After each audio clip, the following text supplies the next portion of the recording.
Perkenalkan, nama saya Nada Jessica Ramadhani dengan NIM 292021-097. Selamat pagi anak-anak.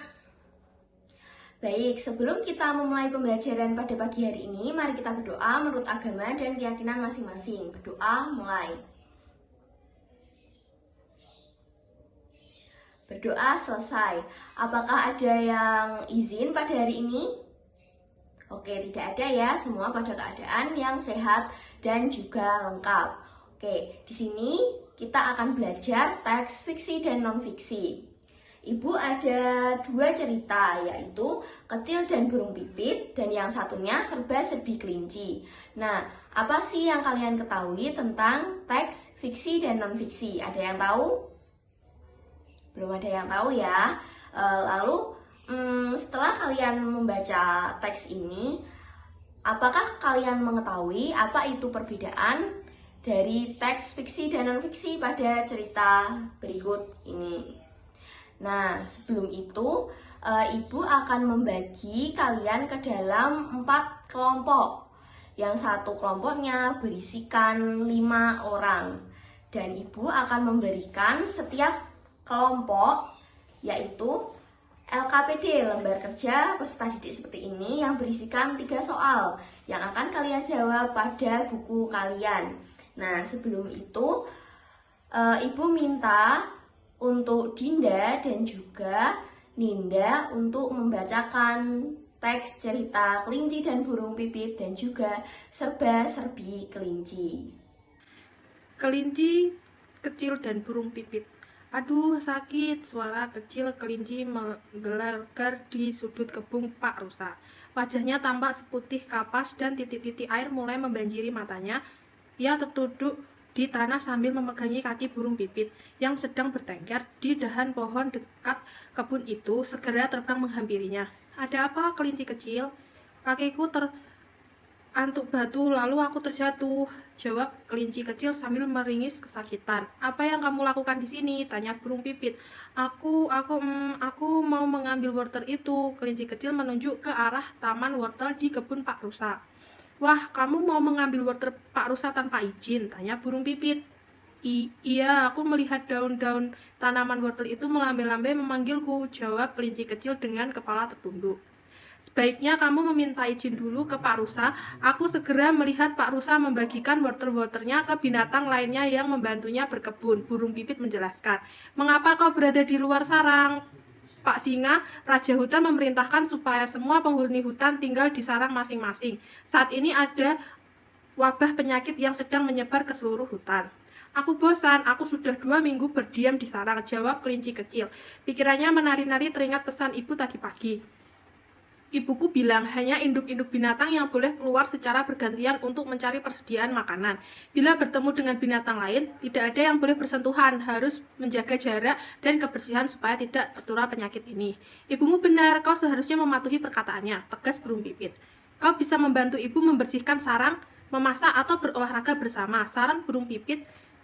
Pipi kelinci kecil merona kemerahan, lalu ia berkata dengan suara lirih, ibuku pun mengatakan hal yang sama, tetapi aku tidak mengacuhkannya. Diam-diam aku pergi dari sarang dan inilah yang terjadi. Sebaiknya kau segera pulang dan meminta maaf pada ibumu, balas burung pipit.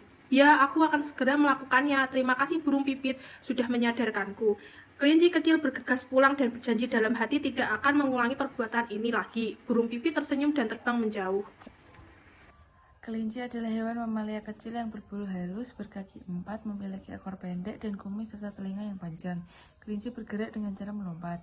Ada sekitar 30 jenis kelinci yang hidupnya tersebar di seluruh penjuru dunia. Ukuran beberapa jenis kelinci berukuran kecil sekitar 20 cm dengan berat kurang dari 1 kg. Sedangkan kelinci yang berukuran lebih besar panjangnya bisa mencapai 50 cm dengan berat mencapai 5 kg. Setelah berumur 4-5 minggu, bayi kelinci sudah dapat mencari makan sendiri. Makanan. Kelinci adalah hewan herbivora. Kelinci umumnya memakan makanan sayuran, rumput, dan beberapa jenis buah. Berkembang biakan. Kelinci berkembang biak dengan cara melahirkan. Setelah berumur sekitar 6 bulan, kelinci sudah dapat berproduksi. Kelinci dapat melahirkan 3-4 kali setahun. Setiap melahirkan bisa mencapai 3-8 bayi kelinci. Sayangnya di alam liar hanya sebagian kecil bayi kelinci yang lahir dapat bertahan hidup lebih dari setahun dan menjadi kelinci dewasa. Kelinci adalah hewan yang mudah beradaptasi. Kelinci juga terlihat lucu dan mengemaskan.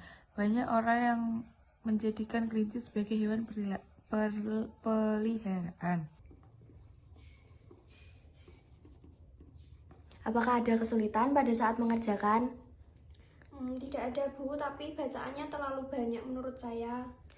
Ya, nggak apa-apa, kamu baca yang teliti ya, agar dapat menjawab pertanyaan yang ada di LKPD. Baik Bu. Nomor 1, apa yang kalian ketahui tentang ciri-ciri teks fiksi dan non-fiksi? Untuk teks fiksi, ciri-cirinya menciptakan cerita, karakter, dan dunia imajinatif, melibatkan karakter dan plot yang dikembangkan dengan baik, mengandung konflik atau masalah yang harus diatasi dalam cerita, menggunakan setting atau latar belakang yang unik, menggunakan bahasa kiasan dan gaya bahasa yang kreatif. Sedangkan teks non-fiksi, ciri-cirinya berfokus pada fakta, informasi, dan realitas yang ada, memiliki tujuan memberikan pengetahuan yang akurat dan dapat dipercaya, berusaha untuk menyajikan informasi secara objektif, berisi penjelasan, analisis, dan interpretasi tentang topik tertentu, menggunakan gaya bahasa formal dan jelas. Nomor 2, sebutkan persamaan dari dua teks fiksi dan non-fiksi tersebut. Jawabannya, persamaan dari kedua teks fiksi dan non-fiksi tersebut adalah kedua teks membahas tentang kelinci sebagai subjek utama. Yang kedua, kedua teks menginformasikan tentang karakteristik fisik kelinci seperti ukuran tubuh, bulu, kaki, ekor, kumis, dan telinga. Yang ketiga, kedua teks menyebutkan bahwa kelinci adalah hewan herbivora yang memakan sayur-sayuran, rumput, dan beberapa jenis buah. Yang keempat, kedua teks menyebutkan tentang perkembangbiakan kelinci termasuk usia reproduksi dan jumlah anak yang dapat dilahirkan. Yang kelima, kedua teks menekankan pentingnya menjaga kebersihan dan kesehatan kelinci, baik dalam konteks fiksi maupun non-fiksi. Yang keenam, kedua teks memberikan pesan moral tentang pentingnya menghormati aturan, meminta izin, dan tidak melanggar ketentuan yang berlaku. Meskipun salah satu teks merupakan teks fiksi dengan cerita tentang kelinci kecil dan burung pipit, ada beberapa persamaan informasi dan pesan yang dapat ditemukan antara kedua teks tersebut. Pertanyaan nomor 3, sebutkan perbedaan dari kedua teks fiksi dan non-fiksi tersebut. Jawabannya, teks 1, kelinci dan burung pipit adalah contoh teks fiksi. Karakter dalam cerita ini seperti kelinci kecil dan burung pipit adalah tokoh-tokoh khayal. Cerita ini mengisahkan tentang kejadian dan dialog antara kelinci kecil dan burung pipit dalam suatu kebun. Sedangkan teks 2 yang berjudul Serba-serbi Kelinci adalah contoh teks non-fiksi. Teks ini berisi informasi faktual tentang kelinci sebagai hewan mamalia kecil, termasuk deskripsi fisik, jenis-jenis kelinci, ukuran, makanan, perkembangbiakan, dan fakta-fakta lainnya tentang kelinci.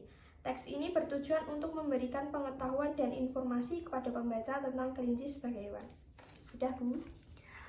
Baik, untuk teman-teman yang lain bisa memberikan masukan atau saran mengenai presentasi yang sudah dibuat oleh Suci. Silakan. Saya Bu, presentasi dari Suci itu sudah baik dan lengkap ya Bu.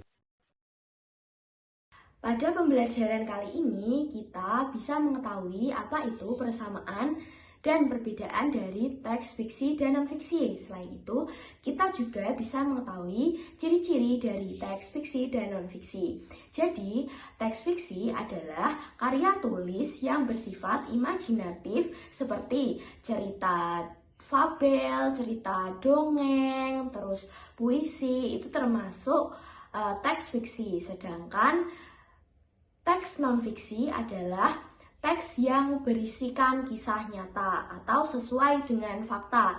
Contohnya seperti legenda ataupun cerita rakyat. Seperti itu ya anak-anak, apakah bisa dipahami?